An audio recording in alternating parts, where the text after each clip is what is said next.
The 10 basic hand tools. 1. Tweezer. A small instrument like a pair of pincers for plucking out hairs and picking up a small object. 2. Hammer. A tools a heavy metal head mounted and right angle of end of hand used to jobs such a braking and driving in a 3. Meter.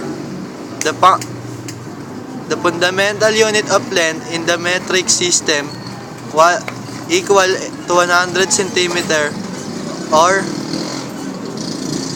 approximately 39.37 inches. 4. Soldering gun. A soldering gun is a approximately pistol-shaped electrically powered tools for soldering metal using thin base solder to achieve a strong mechanical bond with good electrical contact. 5. Soldering iron.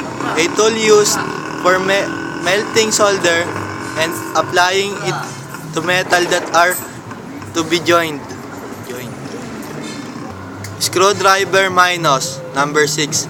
The tools used to drive a slot screw. A head is called a common blade, flat blade, slot head, straight flat tip or flathead screwdriver.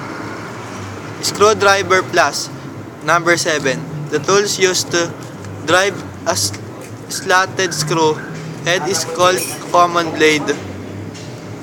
8. Pliers. Use unswarp stick.